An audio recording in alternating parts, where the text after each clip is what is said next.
If you can find a place to kind of be comfortable in your body, see if you can align your spine a little bit. I know there can be a lot of mental activity upon entering something like this, and just see if you can allow yourself to settle a little bit more into your body. See if you can notice how things are being held. Bring a lot of attention into the way the breath is moving.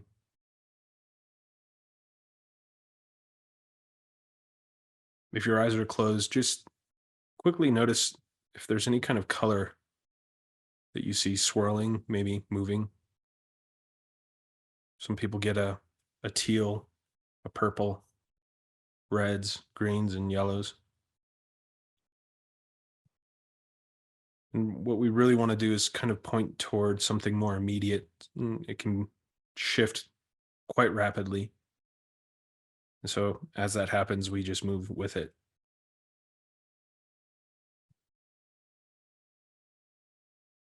Just bring a little attention to the area of your throat.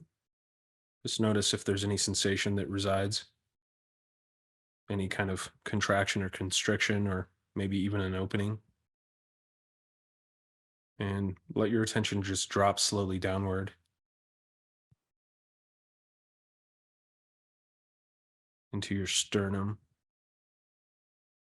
What do you notice there? Is there energy? Any kind of sensation, a buzzing, a swirling, a dropping sensation, something open, something empty?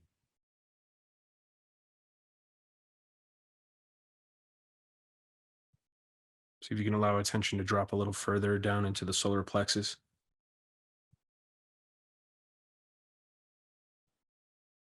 See if you notice any sensation there. Sometimes a pulsing or a rolling sensation can be common. Something blooming, expanding.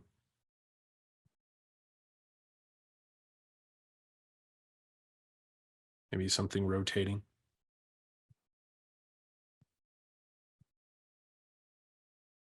And drop a little bit further. Your attention moves to behind the navel in that space. Maybe you notice a tingling, a swirling, maybe a little bit of a squeezing. Just bring attention to however it seems to be.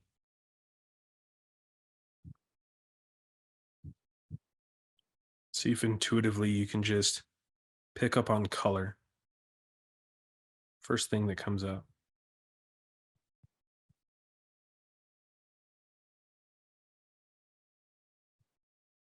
To be a little closer to these sensations, we kind of have an invitation, an open-handedness where we say, how much more of what you are do you want to be? So if it does pick up a color, can it become even more bold and rich? Maybe you notice a texture. First thing that arises. Can that texture be more bold? Maximum. Maybe you notice a weight.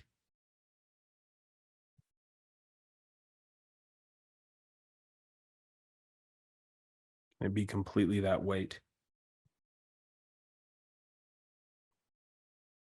Or a shape. Doesn't have to be a specific shape, but any kind of shape. Does it seem to have a boundary, outer edges?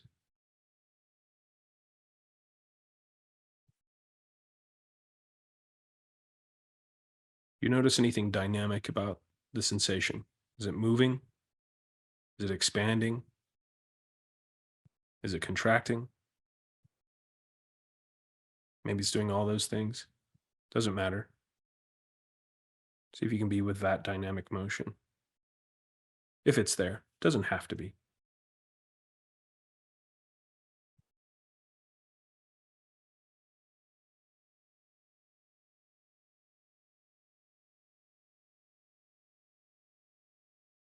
From here, as we're feeling sensation, there's a few questions we can gently ask. Can you feel it anywhere else? Or can you feel it another sensation simultaneously elsewhere? If so, bring attention to both spaces.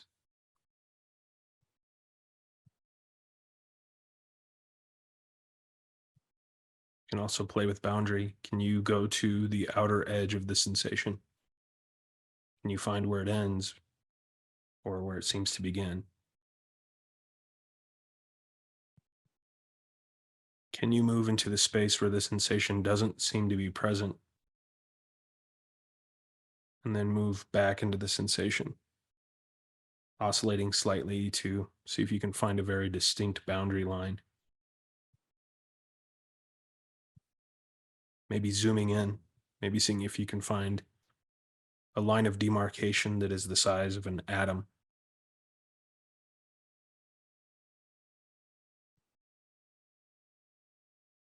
A lot of people here in this experience will find that it's such a gradient, it can be difficult to find a very distinct boundary. But if that's not your experience, it's perfect the way it is.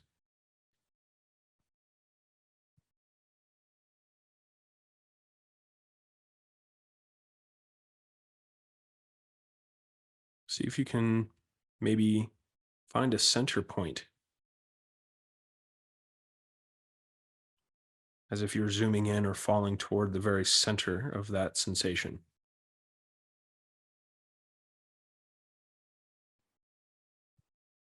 Is there a place where there's a core that's distinct?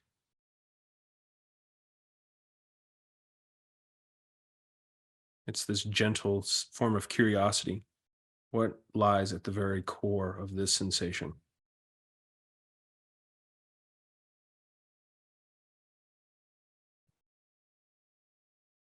And just this gentle practice that hasn't really taken much time is a way to directly engage with these sense gates and invite other senses into the mix. When we ask color, we bring something in the visual field. When we ask texture, there's a kinesthetic aspect to it.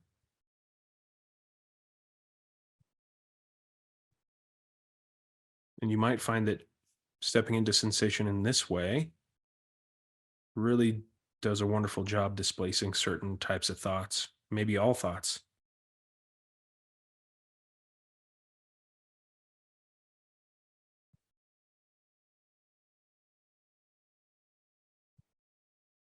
And so this is kind of one of those aspects of that deeper diving in regular engagement that we speak to. Maybe you can have the general intuitive, energetic question of closer, closer, closer with your sensational experience, or something to that tune, something like more, more, more. And really, what we're looking for here is to see if we can merge with our experience sensationally instead of holding it at a distance.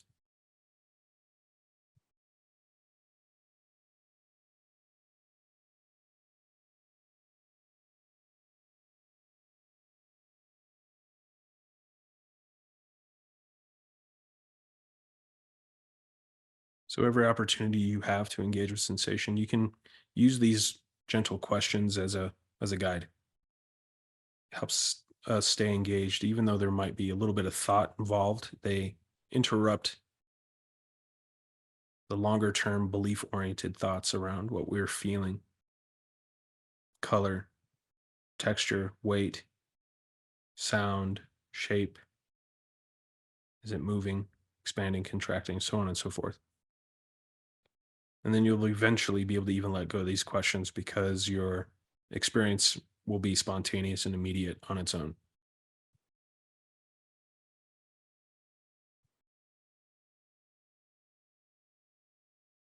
All right. Thank you for taking that little trip with me. Hopefully, you were able to tap into something palpable and physical there.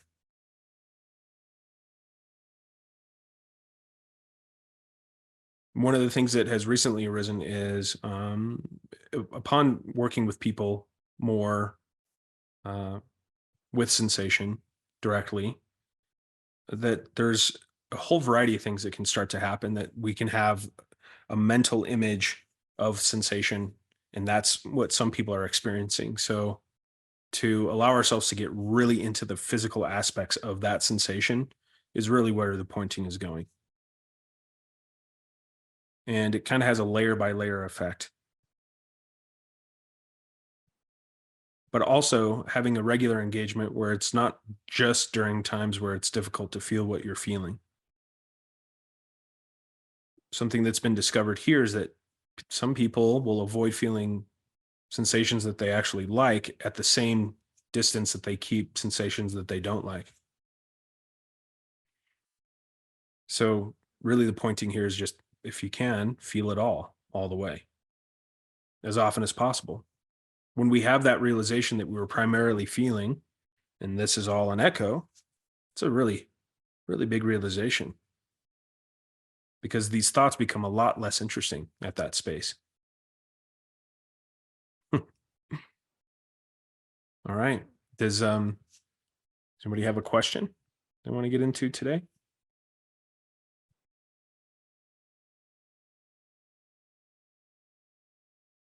All right, let's go with Paul. Just that practice was right on the question I was considering in terms of feel it all the way, and we're moving into week 7 here in Sydney with teaching, and I'm very I guess what's tricky is that I'm very good at when it's working, but when the class is not, cooperating, so to speak, it's very I take it on board, take it very personally. So I guess there's a question here around how to play to your strengths. One of my strengths is empathy. I'm really able to feel a lot that's going on in the room.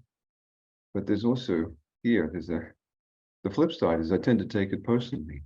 So I think your practice is really spot on in terms of what the practice is needed here. But there's a question around sensitivity and empathy and how to keep boundaries. And I tend to sort of not be so clear on the boundaries. I tend to take stuff personally. Yeah, it's actually a good question. The experience with boundaries, it can feel contradictory sometimes, but it's not really that way. If we regard boundaries as a wall, let's say, or a blockade, you do not pass, do not cross this line. It tends to be more of a protection mechanism.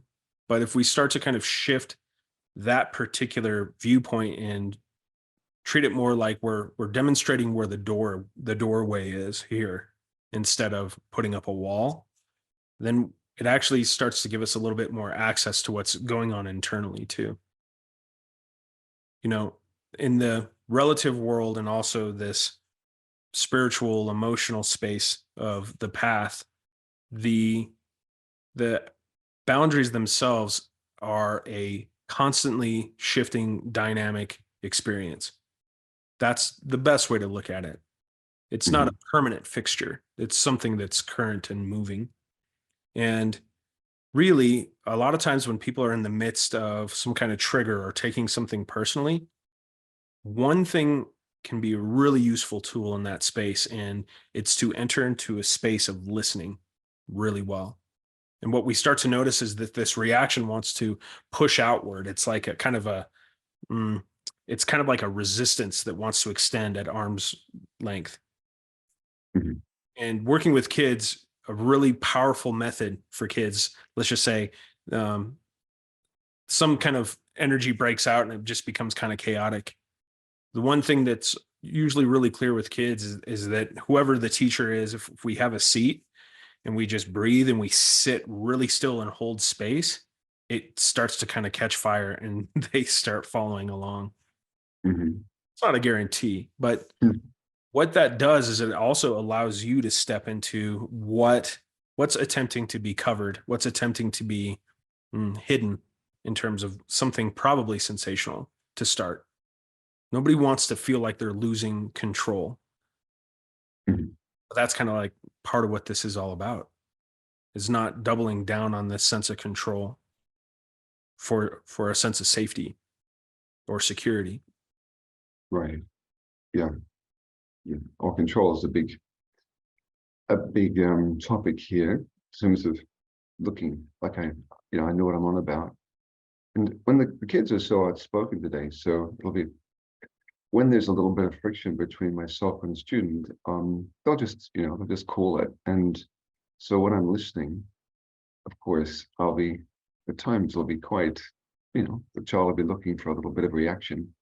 So if they're going for reaction, what am I listening to? Because I'm trying not to flinch at times. Yeah, yeah. I mean, and then you're encountering a fear or something that's resisted. You don't want to demonstrate something to them Hmm. because it's like a domino experience. That means that it'll turn into this, and that means it'll turn into this, and that means it'll turn into this. I think you might be surprised though, the more authentic that you show up, it tends to bring something naturally authentic out of those that we interact with as well. Hmm. It's not really about the reaction, but it's about mm, the reaction is it's interesting, but really it seems like it's a series of reactions altogether.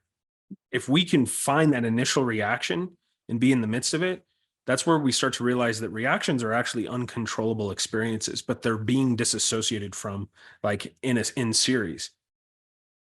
And we can almost consider identity and ego as a series of reactions. Just if it had a name, it would be resistance. Hmm. And, it shows up in a variety of ways. Avoidance is still a form of resistance, and so is hesitation. So it's tricky because you're also playing with other identities and Hmm. like clearly forming identities. And that's usually where boundaries become very useful. Yeah. Yeah. Great teachers. Good. I like the idea. Being mindful of this idea of ego as reactions. So I feel that's very useful here. Yeah. And I mean, I'm not sure specifically what it is, but of course, having a boundary, I think, will be really useful in addition to just making sure that you're pointing that attention inward as often as possible. Because anything that wants to show up outward is compensating for something that's showing up right here. And it's going to be palpable and physically felt. Mhm. Yep. But it's definitely a dance, right? Mhm. Oh yeah. Because this is not an either or, which is something that the mind really wants. Like, give me the singular answer. It's either this or this, but it's really not. It's there's a delicacy in that harmonizing balance there. Mhm. So what is it like to establish a boundary and feel what it's like to establish that boundary, especially if it's something that you're not used to doing or very familiar with in this particular setting? Yeah. Or what does it feel like when that boundary is crossed? Yeah. Well, it feels like a personal affront. That's how there's some sort of identification here with, I don't know, and that I've given this boundary, I've made it clear, and when it's crossed, I tend to take it personally. So yeah, there's some dissociation in that place. When it's adhered to, it's really smooth, and it's such a wonderful place to be, the classroom. But when the boundary keeps getting crossed, it feels like, yeah, I'm in a pressure cooker. Definitely feels personal. Yeah. But that's not something that's worth avoiding either. In other Hmm. words, we don't want Right. to necessarily establish an environment where you aren't having access to that experience because that's the gold right there. That which feels the most personal is exactly where we want to be paying attention all the time. I mean, that seems to be the nature, especially these sensations feel really personal here, in this emotional center of the body. Where does it Mm. tend to arise for you? And what does in the chest? Yeah. And then what does the reactions want to be? Something strong, overbearing, domineering outwardly, or something else? And Mhm. that's Yeah, where you'll find whatever that mechanism is, and it's probably really old. It's been there for a long time. yeah, cool. Yeah, thank you. I think that's very useful. I just to feel my way even in the room, just keep in touch with that feeling, as you say. Yeah, And I mean, in what you do, if boundaries are crossed, consequences also make sense. yeah, This isn't really like an invitation to just get completely annihilated everywhere you go. It's paying attention to what feels personal and, taking what seems to be appropriate steps in the relative. And what you find is you can still do that. You can still uphold a boundary without having a major external reaction. That place right there is I don't know, it's such a palpable, where you're getting a lot closer to being in some type of flow. mhm, yeah, yeah. No, I absolutely. I mean, that's clear. No, I don't compromise in terms of what the child needs, but yeah, it's the part of the job that I have my preferences, and I like to just have, I like to be able to just be in flow. I Of course. like to invite those guys to join me. Of course. But Yeah. I think the most important thing to point here, at least in a broad stroke, is leadership is through example. And Mhm. man, are they watching? Mhm. And if it doesn't seem to elicit a big reaction, but still appropriate steps are taken, we could almost consider that experience a respect that comes out of that, Mhm. especially when it comes to kids. Nice. Cheers. Appreciate it. Thanks, Josh. Sure. All right, Sam. Yo, what's up, everybody? What I wanted to say is it's not a question, but it's so much about what Paul was saying, and yeah, I just want to share some things that have been going on for the last 2 weeks, and I would start saying that thing that Paul was saying, that you were saying about that, which feels really personal. That's exactly where you have to look. That's been like the topic for me like the last 2 weeks, and Josh, like even after awakening there was a lot of doubt about how do I get back to the experience somehow, sometimes, and what's being feeling right now and for the last weeks is that very doubt. It's just the mind saying no to experience right now, and so the doubt is being seen as just another part of what's coming. And the more personal it feels is because sometimes there is a lot of fear behind the doubt, or it gets in the surface. In the surface it is doubt, but when you really get into this sort of super contracted, I was differentiated at the beginning into expansive, sort of everything. It's sort of attention is emerging from objects or whatever, or I'm just like right there without a head even, or I'm just in the space as I'm walking, and I would label that as that's awesome. And then when I would feel super contracted because a lot of memories about the breakup with my girlfriend and stuff will come, and then the doubt about, then I don't feel this expensive, then it's gone again. Now it's being seen like it's sort of the same thing. And man, is that liberating. I just wanted to share this because for me, I was the guy who was all the time thinking there's so many self-doubt here, it's going to be really, really difficult to accept both sides, at least is what appears to me right now, right? And coming together, like it's just one thing, and it doesn't really make a difference when when I doubt about whatever, or there's this fear super contracted here, like sort of what you say, like a black hole somehow. It's not even the body. It feels like it's the whole thing sometimes, like fear, and I'm just fear, or I'm just happiness, or I'm just doubt, or whatever, right? And I don't know. So that I'm saying that because that led to sort of 3 glimpses that I had. I'm not realized that, but I was going to sleep, and there was just the sound of the heater and all blackness, and I became somehow, the sound was like throughout the body and like throughout everything, and then I thought wanted to grab it, and it didn't appear. Like I was even conscious of the thought, and then terror came up, and I sort of saw somehow that the possibility that maybe there's nobody there. I don't know.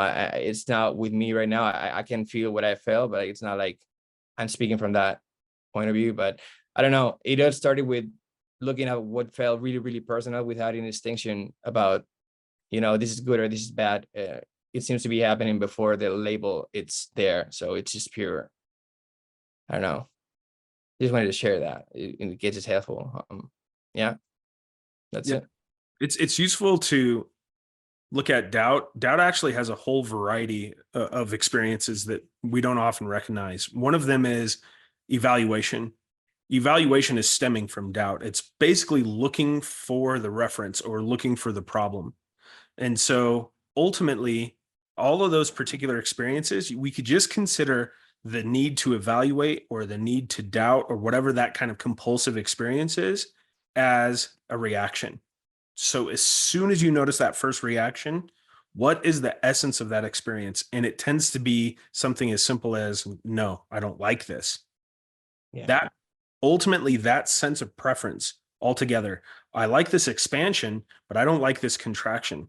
That preference is creating a sense of reference for what is not present. It's saying something other than this.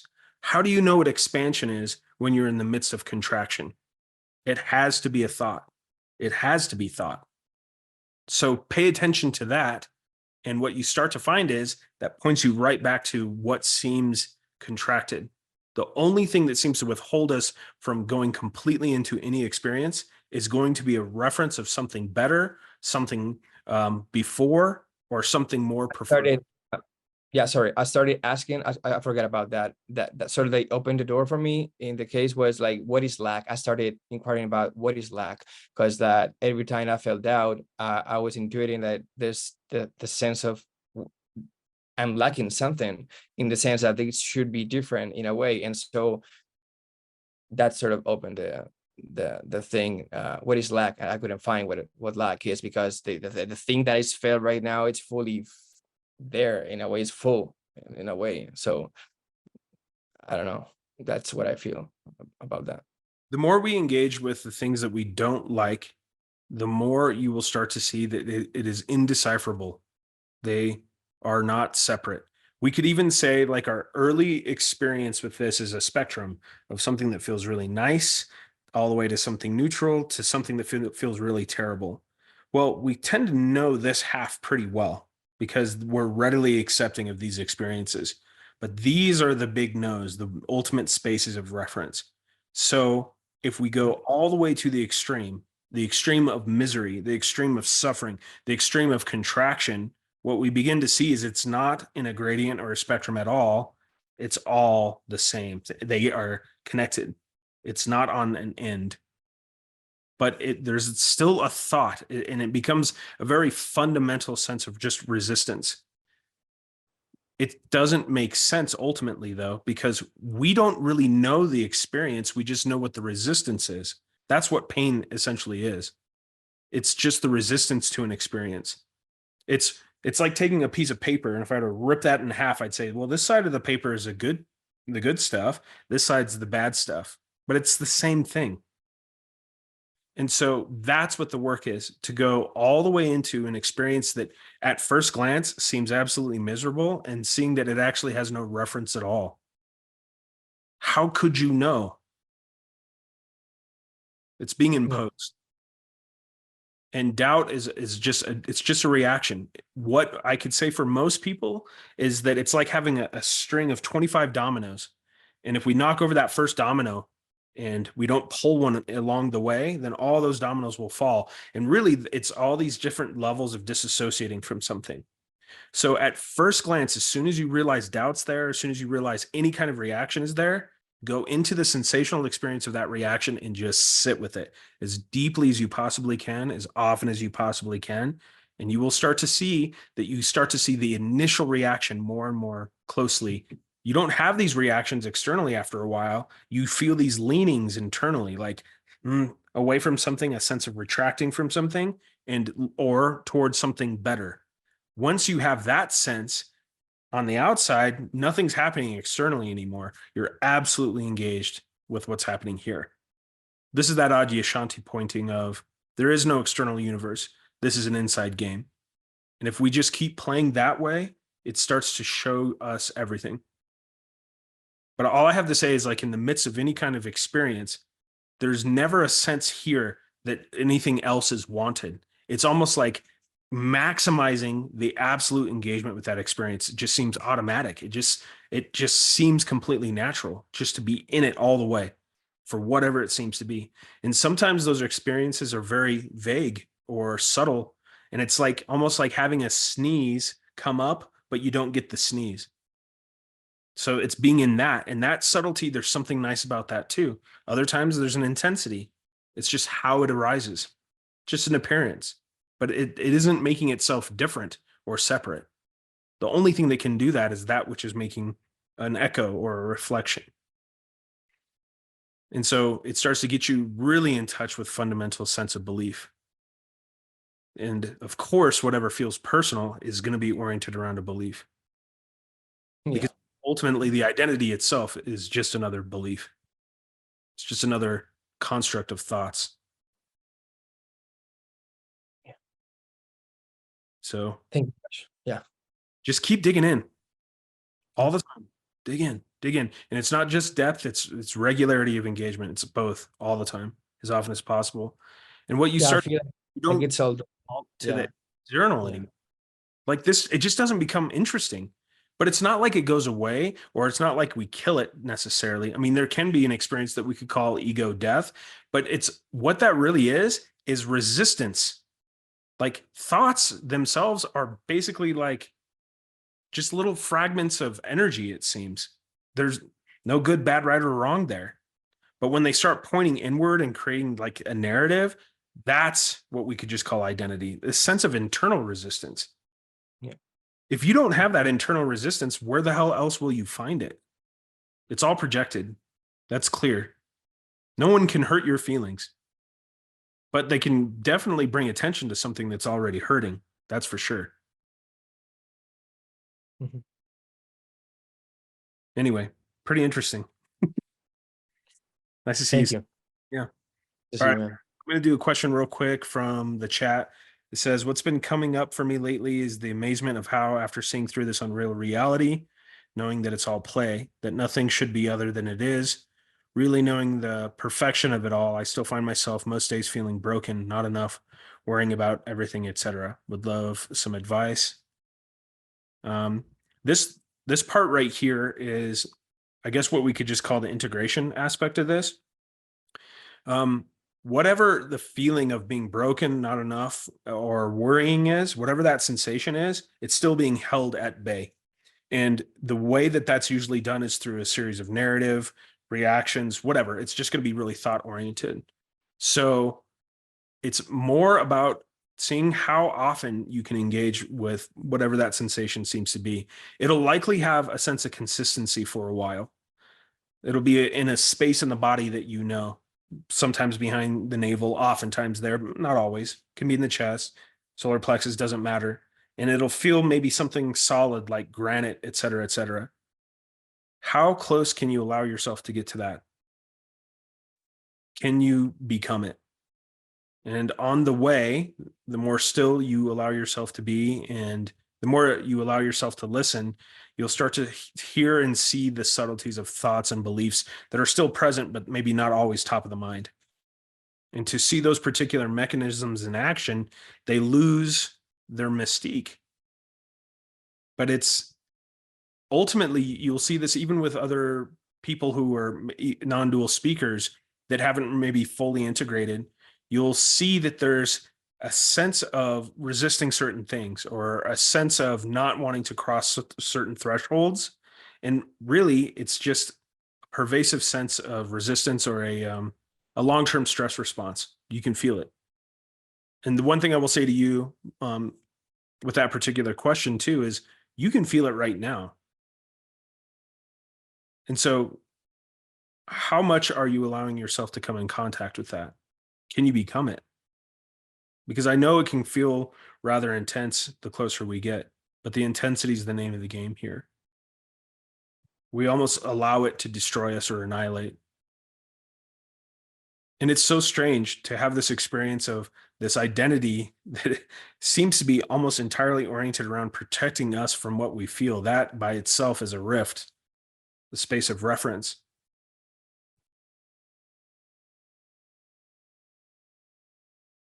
The how is difficult. A lot of people will ask, well, how do I become the sensation? There's not a method, but there is a knowing that's already present. And to constantly come in contact with that, you just fall in all the way.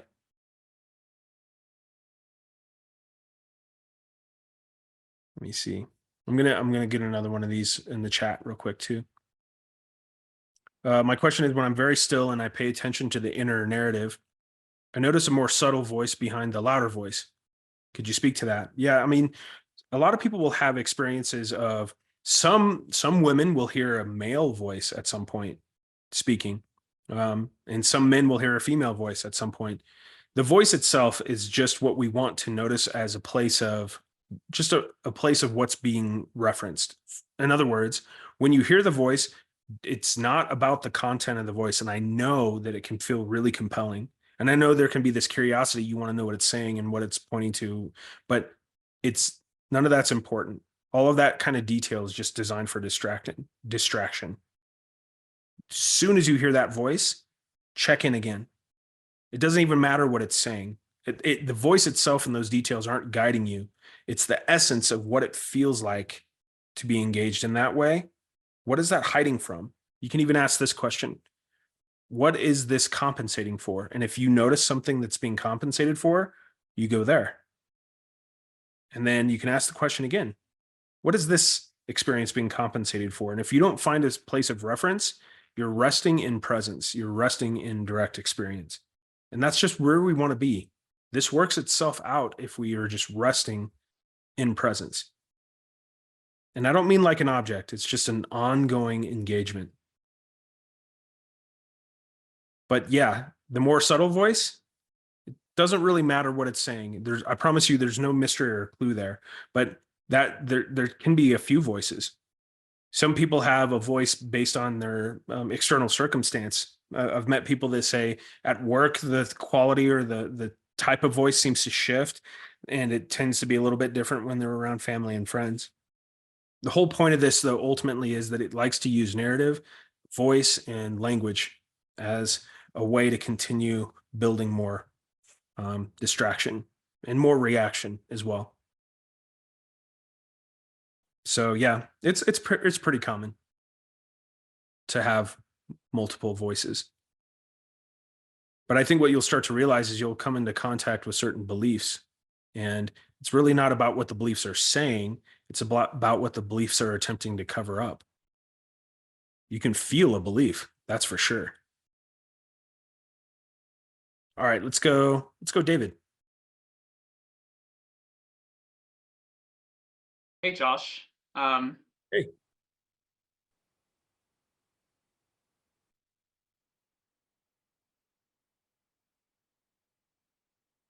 I think kind of in the day-to-day for me, kind of experiencing a lot the textures of doubt and frustration. And I really liked the exercise we were doing at the start. I don't know, the whole meeting actually has felt like very disorienting in a way that I think is good. I I guess I could like kind of say more, but I wonder if we could just kind of dig in, like the thing. I don't think anyone had ever asked me to like find the center of a sensation before. That was kind of surprising. That kind of took me off guard. I don't know, I could like say more about like my personal like experiencing and story and stuff, but would you mind just digging in with me for a bit? Sure. Yeah. What do you want to dig into?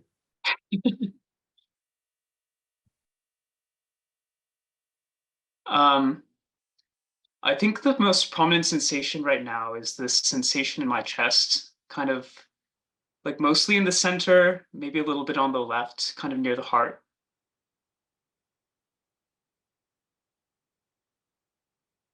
What does it feel like when you get closer to that? It has kind of like a softness.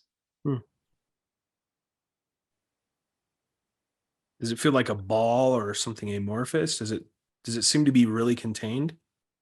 Condensed?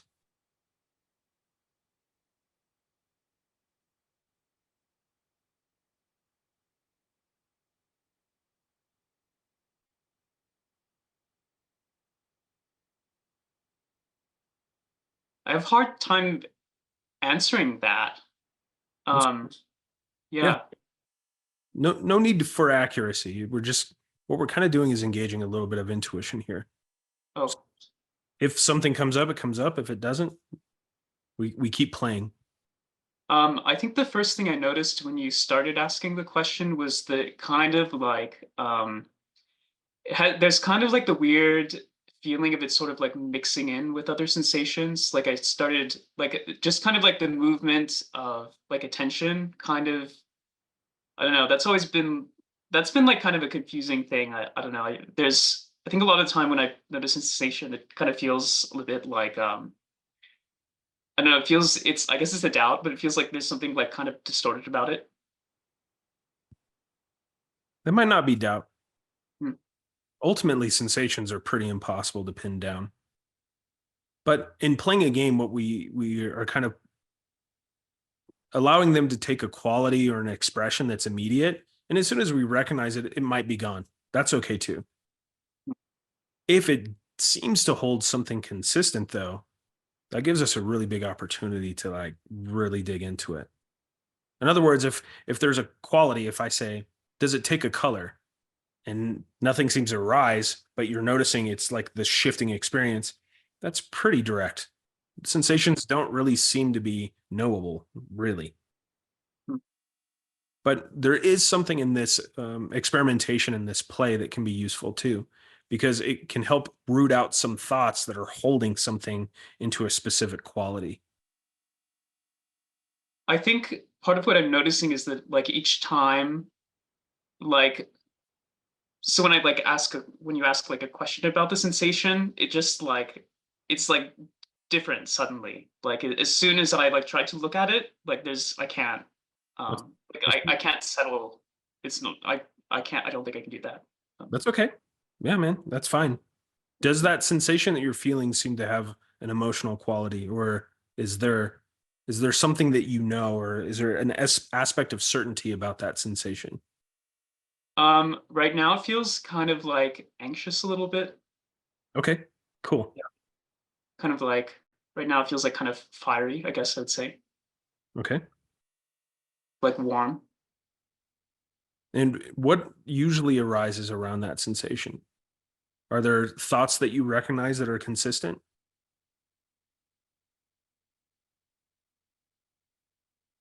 Does it make you want to do something?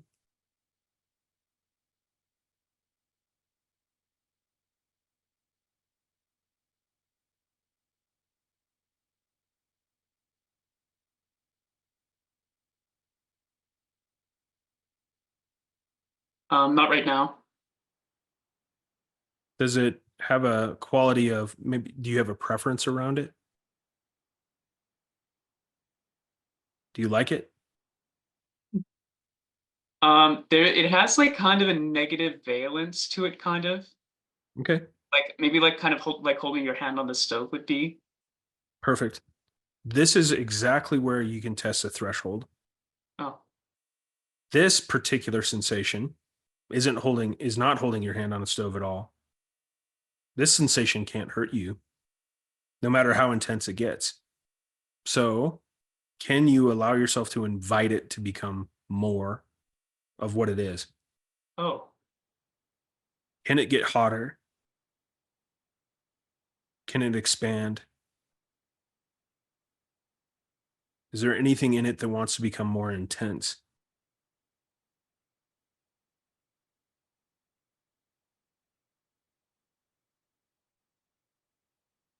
yeah, more tights, more Perfect. Right there. Immediate. Okay, tight's perfect.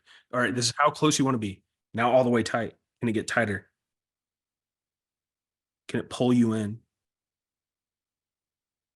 No matter what quality of sensation, can it be complete, full, entire, maximized? just with this suggestion, there could be a feeling that it kind of like is free to like move to the opposites, like to feel like less tense. Boom. Now go with that. That okay. Yeah. And go with that all the way. Okay. Okay. So what's Yeah. it loosen? Does it want to expand now all the way? Does it want to become amorphous? Substanceless? Does it have a sense of emptiness to it? Maybe it just wants to change. Let it. And now you're dancing with it.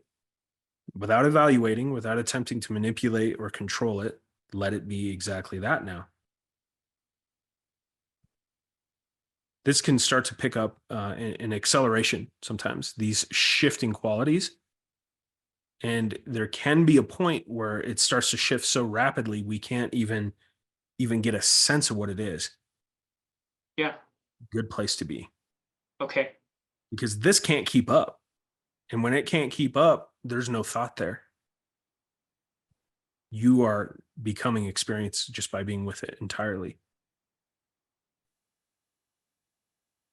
And I know we use linguistic questions here, but I think you probably get a sense energetically to allow it to be entirely what it seems to want to do. Is it contracting and like squeezing you into a singularity? Can you let it do that all the way? And then it might spontaneously expand. Can you let that happen all the way? It's just every time 100% engagement. That's basically what we're doing here. No withholding. Yeah. Doesn't want to make a sound. And if it did, what does it sound like? Now you don't have to demonstrate that here, but when we're in a space alone, that can be a really powerful way to get into something that might seem to have a lot more solidity or meaning to us. We can utilize every tool to get access to what's being felt. Sometimes story is really useful as long as we don't use that as a fixation point.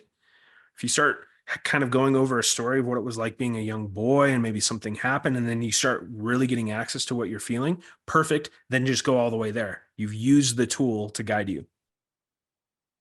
There's this weird experience of like a cosmic blanket, so to speak, where we have sensations down here and then we have thoughts up here. And what tends to happen in the conceptual is doesn't really give you a lot of access to these sensations a lot. And then something happens, we get something we don't, or something doesn't go the way we want. And all of a sudden we have a portal to sensation, and it seems to be used as a way to reify a belief about what's going on out here. But we can still use those portals into feeling to dig in all the way. And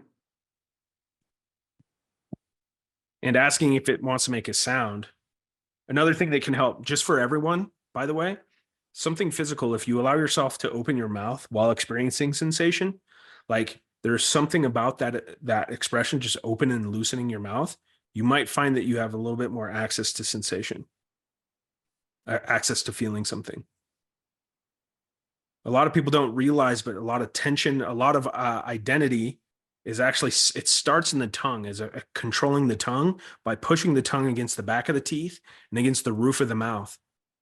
And that can be happening all the time. We don't have a lot of awareness of it. So one thing that I learned in acting is become really aware of your vocal anatomy, primarily your tongue, and see if you're pushing your tongue. If you are, that kind of withholding tends to kind of go all the way down into here. So just by relaxing our mouth, we can get a lot more access to sensation. And yeah, does it want to make a sound? Sometimes it's a very primal sound. If you live in a space where there's all these thoughts about disturbing neighbors or something like that, grab a pillow, get in your car, go somewhere, let it express itself. It can be really useful. Thank you, Josh. Yeah. But that was Uh, good. Stay yeah, with what's immediate. I mean, truly, doesn't have to be one quality or another. Hmm. And sometimes that'll point you to something a little bit more, down here too. Perfect. Then you're with that. Whatever is showing up, you want to be with it instantaneously. But that was pretty good. Yeah.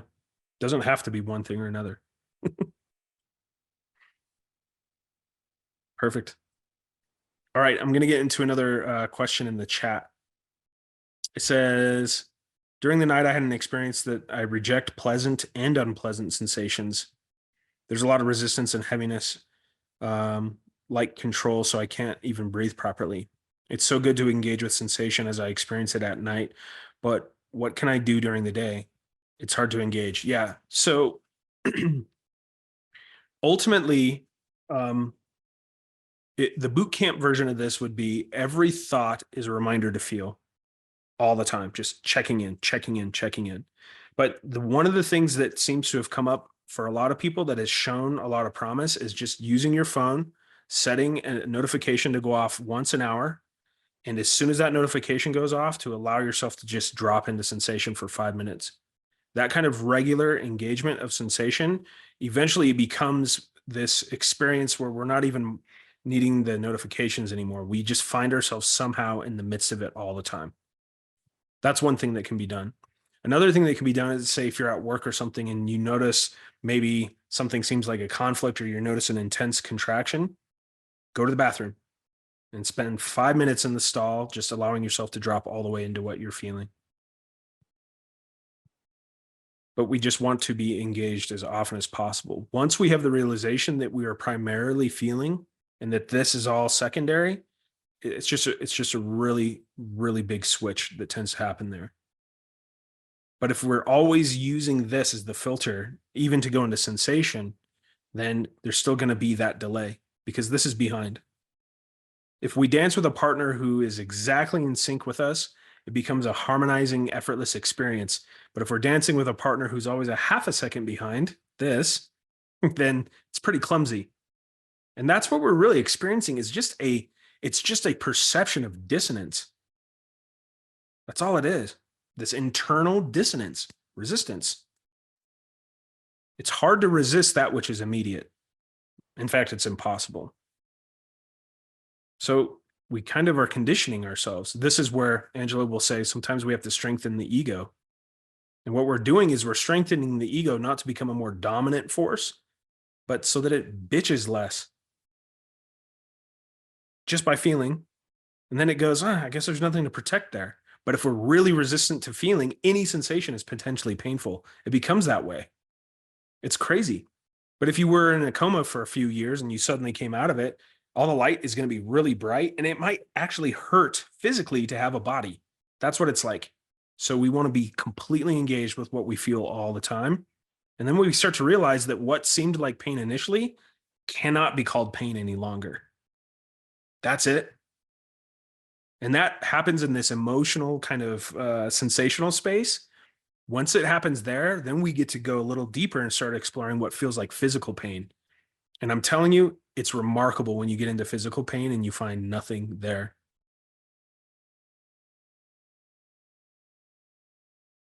It's just a sense of resisting something. And we all know this, right? Where if you have a intense nausea and you know you're about to vomit, but you do everything you can not to vomit, you know how excruciating that experience is. But have you ever had that experience where you finally purge, and then when you're done, you're like, oh, what did I wait for? Like, I feel so much better now. That's kind of what this experience is with sensations in the body that seem to have a personal or emotional value to them.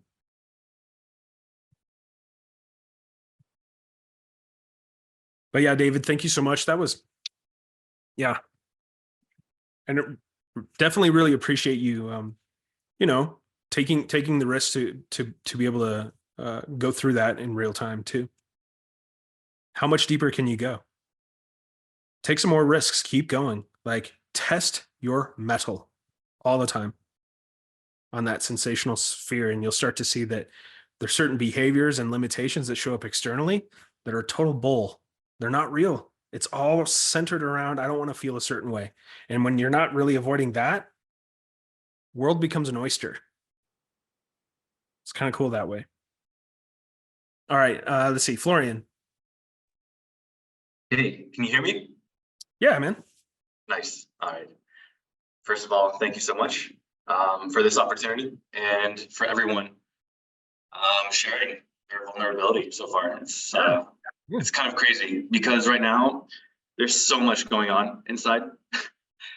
I'm very anxious, and it's really crazy because a month ago I had this breakthrough awakening, and all of a sudden this is like where the rubber hits the road, and it's just amazing because like I feel how it's different but the same, and it's so intense, but I'm like loving it somehow, you know? And I think that's the right word anyway. And it just feels so right. But I just wanted to talk about self-compassion because I see this is, for me, it's kind of central for everyone. I think me being such a sensitive, such an insecure person all my life, I think I suffered so much, and it kind of led me to this, whatever it is right now. And it's really profound in a way. And I just wanted to quickly share that. And then I have one very specific question, but it's not a big one. So yeah, I'm a nursing student, and just like a month ago, I was 1 month into my internship, and it was going very well. But then I sensed this doubt, and the doubt was just so clear. Like, I've never had such clear doubt in my life, where it's like, man, I think tomorrow will be the day that I quit. And it came all of a sudden, and it would fluctuate like crazy. And so all of a sudden I cracked. Like, I had panic attacks. I couldn't sleep for like 5 days straight. It was so intense for me. And I just said, I'm going to surrender to this. And mind you, I wasn't in this space. I started meditating when I was 16 or 17. But I didn't know any of you guys, like Angelo, or maybe I knew a Frank Yang, to be honest. He really he was a big catalyst maybe of like me jumping into the idea of what this might be. And anyway, after many sleepless nights, I just thought, man, there's something I haven't done, which was like really try to get to the root of what this is. So I'm thinking, man, I know I'm hurt. Like, I've gone to therapy for 12 years. Like, I know what happened with all this trauma, but I was always looking for the love like externally. So I just started journaling one night when I was like, man, fuck, this is like getting so intense. I can't handle it. So self-compassion as like something that I tried to cultivate turned into self-inquiry somehow, just because I'm like, who is it that's here? Because I'm still here after all the suffering I've been through. Like, I'm still here. Like, how is that possible? And so I asked, like, who is that got me here? And all of a sudden, yeah, there was this emptiness. Like, all of a sudden it was just quiet, right? And I just got sucked into it. And since that evening, the next day, I was just like so clear. I'm like, all right, I'm gonna take a break from the internship, no problem. I'm gonna continue studying in like 2 months. And since then, yeah, it's been like a constant LSD trip, pretty much. And like fear, actually, like an existential fear, like left my body. Is that not that I feel like we talk about that behind the navel or something.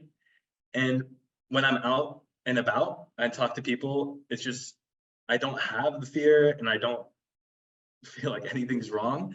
And now it's amazing. Right now, talking in front of this screen is just like an amazing opportunity because it actually triggers something. So yeah, everything is different, but the show goes on. And I realized I just wanted to share about self-compassion as well, and feeling these feelings. Like I try to meet the feeling. I try to say, I really say like, hello there. Like I imagine it's like, oh, you want to know me, like surprising General Grievous, you know, in Star Wars. It's like using this mental capacity. I know it's like a thought, but I feel like I need to meet the thought or the chain of thoughts that are here, and I kind of talk to them to meet them, and then I let it be. And so yeah, I just feel like there's this aspect of self-compassion where you come into contact with whatever it is, and even if you realize it's not the self anymore, or whatever you want to say, it's more so coming into contact constantly. It's just like you say, like you remind yourself, just come into contact. And so that's really working for me.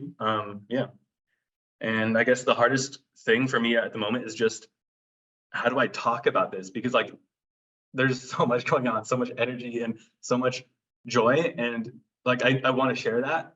And I've shared it with my closest friends, like what's going on. But you know, I try to just not be too intense about it, because I realize I'm also like making it then an identity. Like, so I think I'm slowly working through it, and I love it though. So thank you for letting me share that. So my main question would be like, yeah, how do you talk about it? One of the things that had come up right after I had met Angelo was I had this really overwhelming desire to get everyone that I knew, like, guys, you got to do this thing. And it felt very, very intense. And what started to show up was, oh, I don't want to be alone. I don't want to be alone in this. And Angelo speaks to this too a bunch, where he said that for a long time, he just didn't say anything to anybody about it. That's where the test is. Where is that desire spawning from? Most desire, if not all desire, is simply just an expression of pain. What would it be like to be alone in this? That's probably going to also point to a little bit to your anxiety, or this sense of anxiety that you experience. What is it? What needs to be shared? What's required here at all? If nobody else ever woke up and you never experienced any kind of a awakened human being, what would that be like? Would that be a tragedy for you? It's kind of getting into these hypotheticals a little bit. But there's really, you know, at a certain point, we just learn how to supremely trust our intuition. It just arises on its own. And I would just pay really close attention to, and it shows up for everyone. And look, it's still coming from a compassionate space, but it's easily co-opted because it definitely wants to become another identity. Oh, look, I'm awake. You should be awake too. We call that Zen stink. Zen stink has a spectrum. Sometimes it's really bad, like really intense. Like, you know, some speakers claim that they're the second coming of Christ kind of thing. Right. But it also can just show up as, I have something that you don't. And so let me help you. Let me make your life better. It's tricky that way. So I guess the best pointing here is just write it out and play with both. What would it be like? What is it like if you're not sharing or talking about this? Are you missing out on something? Because there's no duty, there's no requirement. A lot of people will ask too about becoming a teacher or facilitating. And really, I think the safest answer, or the more honest answer in that, is you can't want to facilitate this. It just, that actually doesn't make sense. It doesn't fit. The only reason it showed up here was it was an invitation. And even then it seemed absurd. Angelo was like, hey, do you want to work with people? I'm like, what can be said? Because we're just talking about nothing. And every pointing is going to be absolutely a contradiction. And then it came up, oh, I see. It's compassion, just an expression of compassion.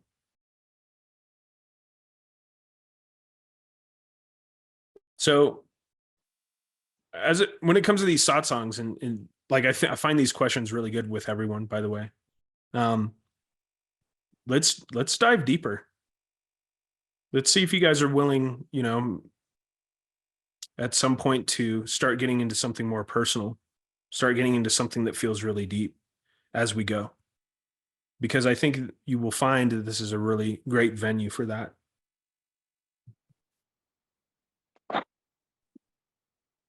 Thank you so much, by the way.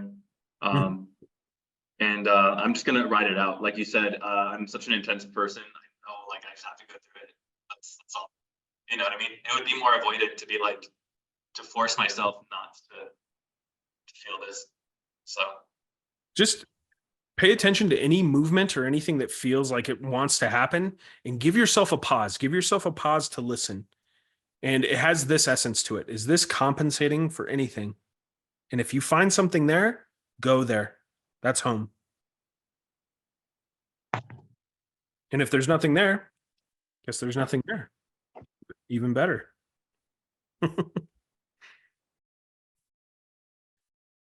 All right.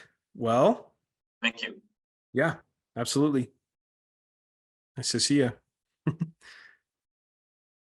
Yeah, just wanted to give an invitation to dig in. All right, Gus, go ahead.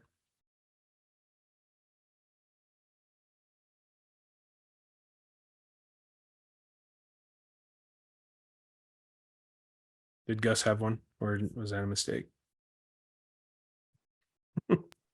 Didn't realize I was on mute. There we go. You can hear me now, right? Mm-hmm. Cool.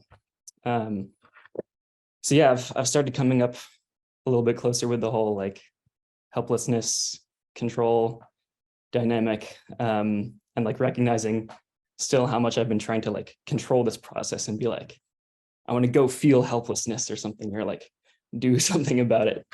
So yeah, I just wanted to kind of throw that out there and hear you talk about like that. Like, it's like I can still feel that I'm like trying to make something happen or like control how it all works out, but it's like you can't do anything really.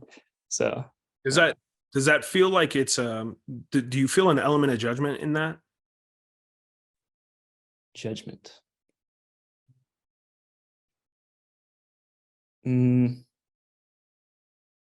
Like you're still doing something wrong? I don't think so, really. Maybe, but I'm not really in touch with that now, if that's there. Does when you feel that sense of helplessness, does it seem to show up somewhere in the body? It's almost more like a future, like a very subtle like future fear of like, oh, at some point I'm going to be forced into helplessness. Like there's not like a direct like I feel helpless now, because like it feels like my ego still feels very in control in a lot of ways, but it's like, oh shit, like there's going to be some time where I'm just like totally out of control, and it's like I do not want that to happen at all, you know. Got it. And but it's like you can't put yourself there, you know, so it's like it's also tricky too, because there's no way to guarantee. I mean, the way it's being imagined cannot exist, that's for sure. It's always going to be a surprise. But here's a question: what do you get out of preparing? And what is being covered in the midst of that strategy? Because this desire to predict a future event is to make sure that you're prepared for whatever happens. Yeah, I've noticed that. Yeah. What is that covering? What is that compensating for? I mean, I think it's just the feeling in general of not preparedness or something like that. What does that feel? What feeling is that?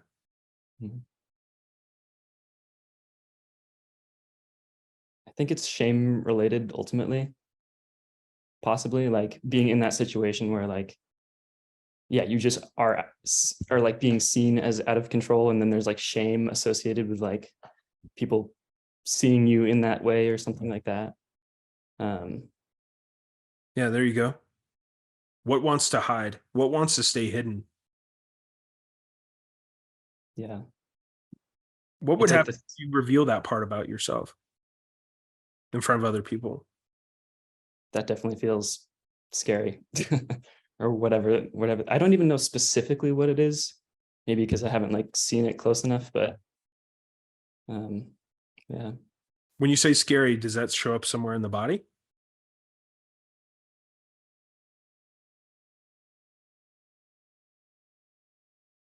It's hard to connect with now. I mean, I think just like general like fear, anxiety, like, and it's almost like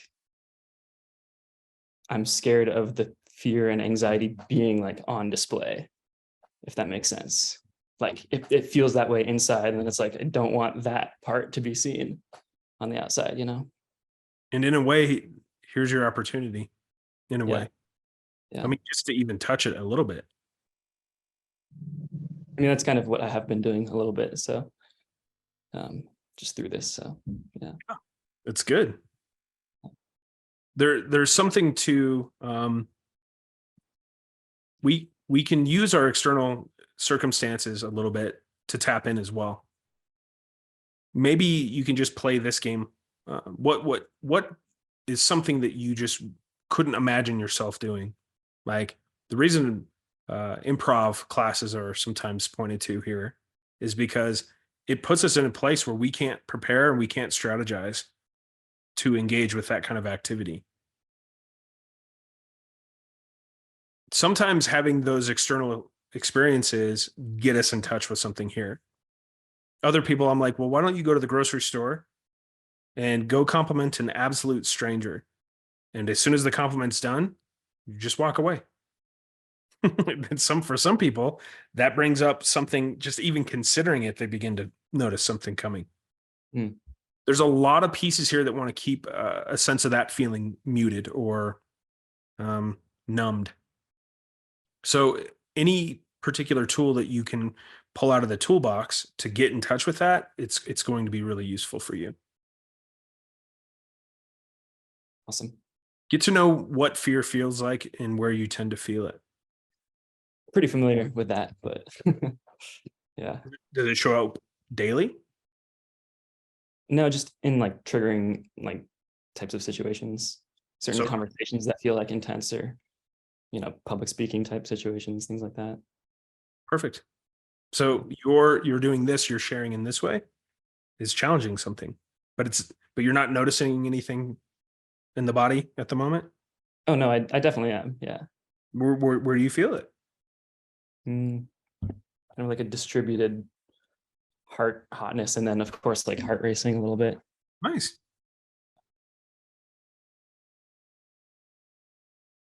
So then the next piece is what's the maximum quality of that experience? Can you allow it to just be entire?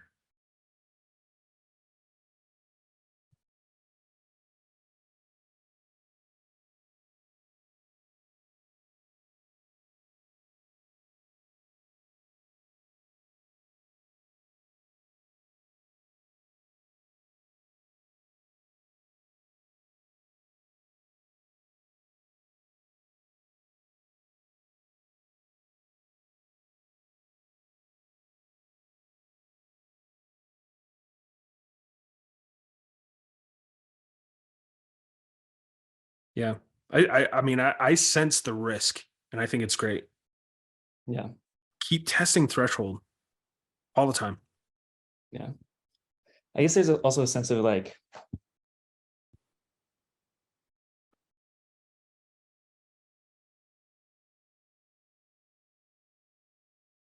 it's kind of hard to articulate, but like in a certain way, like not exactly knowing how to test the threshold, or like feeling I have to like do something about it in a certain way. Yeah. Or like push the envelope, but I don't know like what way that would look like, or you know what I mean by that? Like I do. This is the part where having a particular method is really hard to point to. But yeah. One thing I can guarantee is the more regularly you engage, you'll just have a knowing about all that. You'll just have a knowing of what that looks like and how that arises. In the meantime, you got to be with it as much as you possibly can within what seems to be a threshold here. Even that right there is a layer to this. Even just that, even what you just did today, that's it. Just like that. Mhm. Now, how regularly, instead of taking these long breaks between, because that can tend to happen too, Mhm. stay Yeah. engaged with that kind of intensity, that hotness that you feel there. And that's how we somehow become acclimated to feeling. And it suddenly is like, oh, it's nothing. We just don't have a, it doesn't even seem like something that's worth avoiding or giving a shit about. Right. So that's what I mean by regular engagement, all the time, as often as possible. Okay. This is a good platform for you. Now you have a visceral sense of what it's like. See if you can keep your finger on the pulse of this even after this question. Mhm. Yeah, I have been kind of trying to do that in just various little spaces, but There you go. yeah, I guess it's kind of difficult sometimes, just like with my life circumstance. Like I don't do that much out there. So yeah, maybe it'd be good to do like some kind of classes or stuff like that. It's just really a matter of living all the way. It's not that we're necessarily finding it, but we're doing our thing without limitation. And if it arises in certain circumstances, it's like instant magnetic attraction. Mm. Mhm. Yeah. So we're not really creating it, nor are we avoiding it. There's that harmonic balance there. Cool. Nice. Thanks, man. Thank you. Kobe.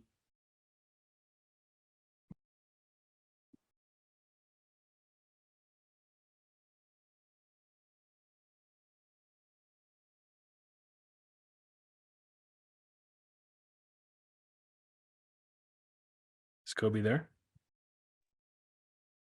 Hey, hey, Josh.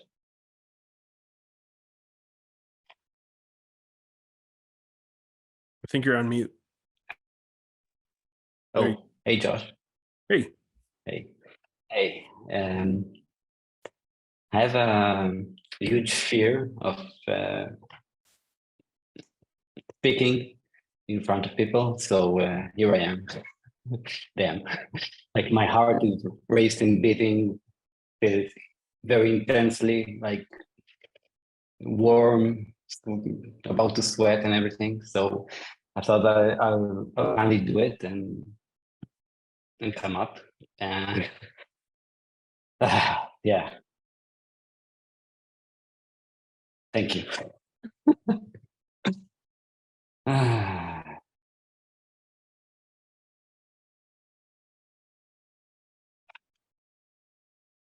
It's okay.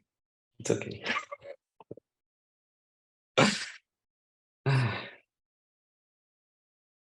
Thank you. Mhm.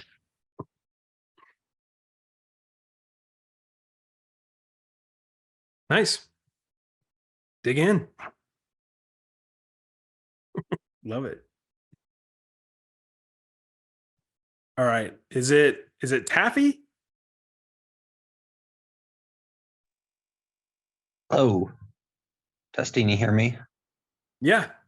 All right, it's TAFE, story of my life.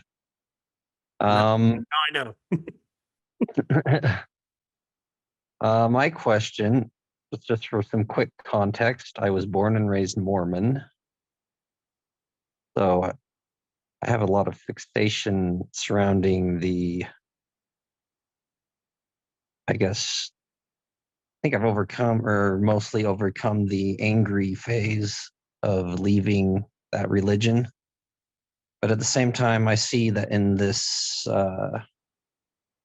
non-dual teachers, I don't feel put enough emphasis on the negative things that can happen when people are waking up, like starting cults and stuff like that. And I have like this strong, like, I guess it is kind of an anger, but a desire to like go out and make sure that doesn't happen. I don't know. Like I've been or the way I'm going through it is that I feel like I'm going through like Abrahamic test after Abrahamic test, like, so I don't become one of those types of people that starts a cult. I don't know if anyone else has felt that way. Yeah, there's definitely something that can arise after an initial awakening, where the Dunning-Kruger effect can come on full board. The most important thing that I will always say is ultimately the truth is there is no teacher. If do not depend on any singular voice for anything. Ultimately, it is directly in your experience, always your experience. We could put it this way. There is no truth but your truth. Just unendingly make sure that that's true. Do not depend on anyone's words or actions or deeds. If you find community, that's great, but also don't depend on the community. Pay attention to when you are finding community, if it feels required or needed for you. If that's the case, you're displacing something. This can feel rather lonely, and that's still okay. I mean, to get really, really direct, we live together and we die alone. But you have to do the dying first. And what that looks like is basically letting go of this sense of self, this piece that is claiming that it'll always be there no matter what. And that could be excruciating. We definitely don't recommend anybody to take on a facilitation role without a very deep sense of integration. And what that usually looks like is I wouldn't want to facilitate anyway.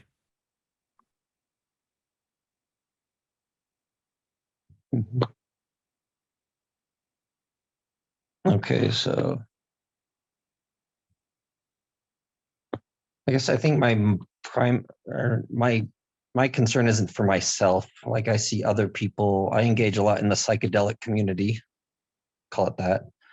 I see a lot of people kind of falling into that where they follow some guru kind of thing and, get attached. And I feel like I have this desire to go out and be like, don't do that. Yeah. This part's also, but I know that's like a desire to control, right? Or to something.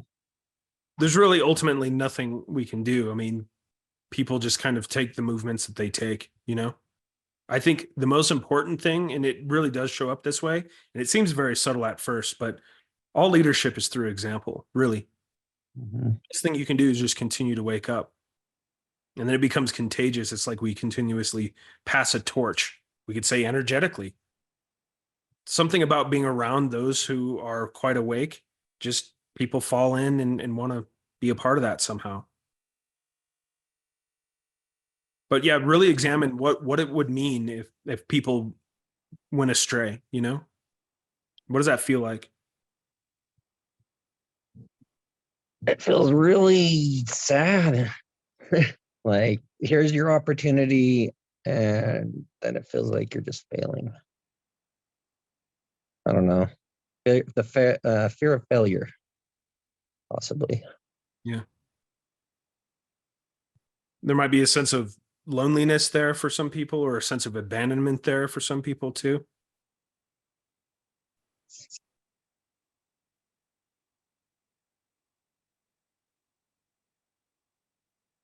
And then I think my only other concern is I go around, I'm sure everyone else probably experiences this, where you're like, are they awake? Are people in your family, are they awake? Or you do come across people who it's pretty clear they are, but then they get really squirrely. And there's no direct communication about it or anything. And I guess that kind of bothers me. Is that the whole loneliness thing? Likely. And it would make sense given your circumstances that in a way you're kind of cut off from the way you grew up. And maybe there's a part of you that definitely likes that, but there might be a part of you that feels exiled in some way. I don't know.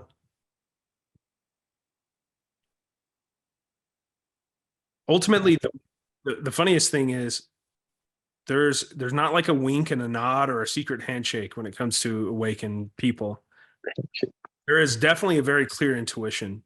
It's just something that's known. There are people that have never heard of awakening that I've met that are very clearly awake. They've never looked into non-duality. This Yeah. is what awakening truly is. It shows up everywhere. It doesn't have a method. Yeah.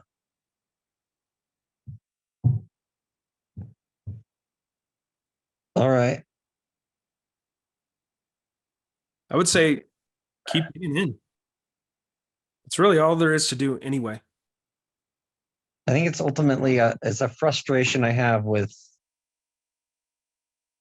I've always been a very direct, like, honest communicator, like, and that's how I like to receive it. Like, let's be honest with each other about what's going on, kind of thing. And you go about and you run into people and you have these like subtle, indirect communications. And then I feel dissatisfied that I didn't get a direct communication. I think it's something like that. Yeah.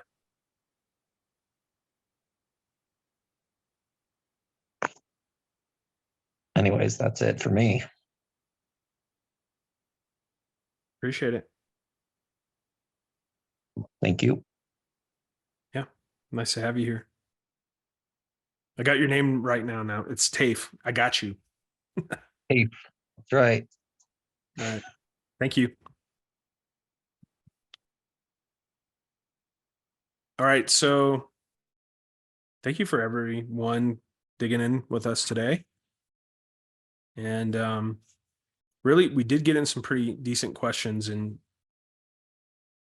as I said before, you know, this can be a wonderful venue to dig a little deeper if you're willing to go there.